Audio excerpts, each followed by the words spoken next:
إلى الدكتور سعيد مصطفى كامل محافظ الغربية من أهالي قرية منية أبيار بمركز كفر الزيات. هم يقولون أن قريتنا سقطت من ذاكرة المسؤولين لأنها معدومة من جميع الخدمات ولا ينظر إليها أي مسؤول.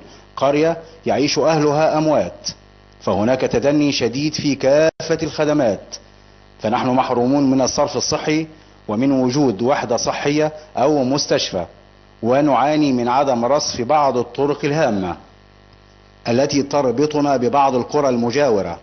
والكارثة الكبرى تكمن في محول الكهرباء الموجود في حرم الطريق، والذي يعرضنا للعديد من الكوارث في أي لحظة. وأضافوا أن ارتفاع المياه الجوفية أدى إلى أمراض عديدة انتشرت بيننا، منها أمراض الكبد والكلى. وفي نهاية رسالتهم يقولون: لقد طرقنا جميع الأبواب وناشدنا جميع الجهات، ووصلت استغاثاتنا لجميع المسؤولين، ولكن لم نصل لأي شيء.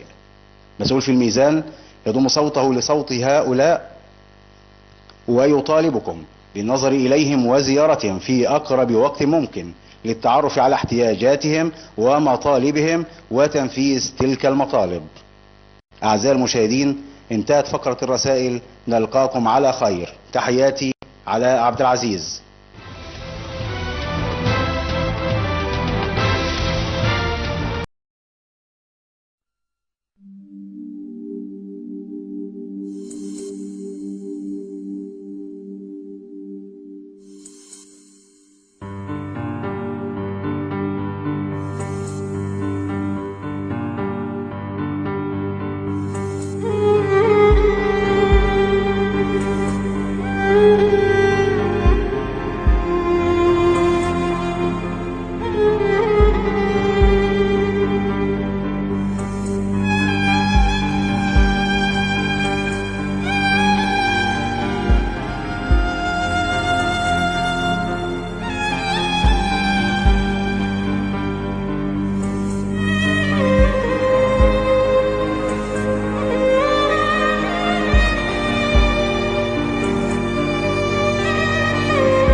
قرية سقطت من ذاكرة المسؤولين.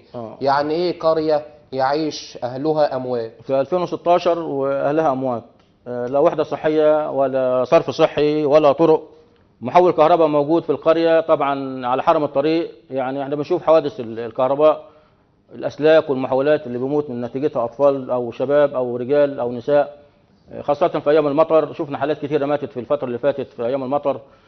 يعني حاجه يعني مش عارف الواحد بيقول يعني فين المحافظ الغربيه. يعني اعتقد يعني المفروض زي ما قلنا ان الساده المحافظين ينزلوا لارض الواقع ويتحركوا ويشوفوا مشاكل الناس. بنتمنى من السيد محافظ الغربيه ان يولي هذه القريه اهميه وغيرها من القرى، لان لا يمكن ان القرى تعيش في هذا الوضع السيء اللي بتعيش فيه حاليا. يعني هم ما بيطالبوش بالمستحيل، ده بيطالبوا بخدمات ومرافق البنيه التحتيه، ابسط حقوقهم اللي تضمن لهم حياه ادميه كريمه.